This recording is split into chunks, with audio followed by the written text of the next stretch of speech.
Bahas tentang penyakit tetanus. Penyakit tetanus merupakan penyakit yang sudah sangat kita kenal.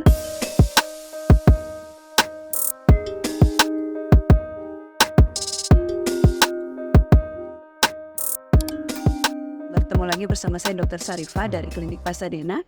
Pada kesempatan kali ini kita akan membahas tentang penyakit tetanus. Penyakit tetanus merupakan penyakit yang sudah sangat kita kenal, yang biasa disebut sebagai penyakit akibat tertusuk paku.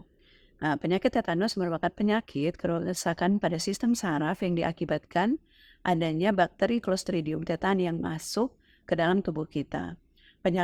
Bakteri Clostridium tetani ini bisa hidup di paku ataupun benda-benda lain yang berkarat, bisa hidup di kotoran hewan, di tanah, kemudian juga bisa di air.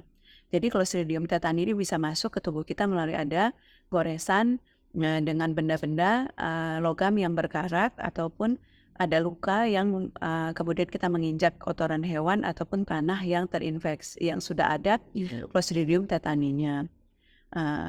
Penyakit tetanus ini mengakibatkan kerusakan pada sistem saraf, sehingga apabila terkena itu gejala yang muncul biasanya akan muncul demam, kemudian akan muncul kejang-kejang.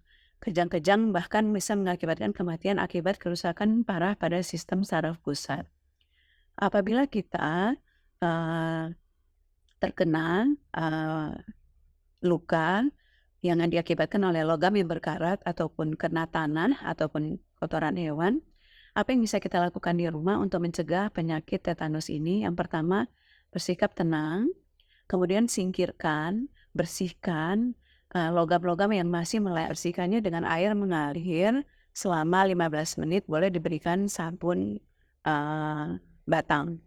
Kemudian luka itu kalau bisa dibersihkan dengan campuran antara betadin dengan hidrogen peroksida yang bisa kita dapatkan di apotek. Biarkan luka terbuka, tidak boleh ditutup. Penyakit tetanus ini apabila kita sudah pernah dilakukan vaksinasi komplit, itu biasanya tidak menimbulkan gangguan apapun apabila terkena ancaman-ancaman seperti tadi. Dia perlindungannya sudah penuh. Namun apabila kita tidak pernah melakukan vaksinasi tetanus, itu harus dilakukan suntikan anti tetanus serum untuk pertolongan pertama, untuk menetralisir kemungkinan masuknya Clostridium tetani pada saat luka tersebut, dan ditambahkan dengan tetanus toksoid untuk menimbulkan kekebalan selanjutnya.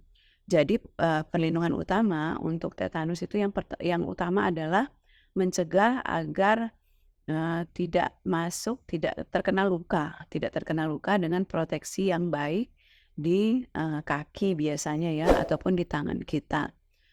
Kemudian lakukan vaksinasi di pusat-pusat pelayanan kesehatan. Biasanya di anak-anak sekolah itu sudah ada program-programnya, dan juga lakukan vaksinasi tetanus ini untuk ibu-ibu yang merencanakan kehamilan agar proses persalinannya itu sehat, tidak terkena tetanus. Demikianlah informasi yang bisa saya bagikan, semoga bermanfaat. Sampai jumpa di video berikutnya.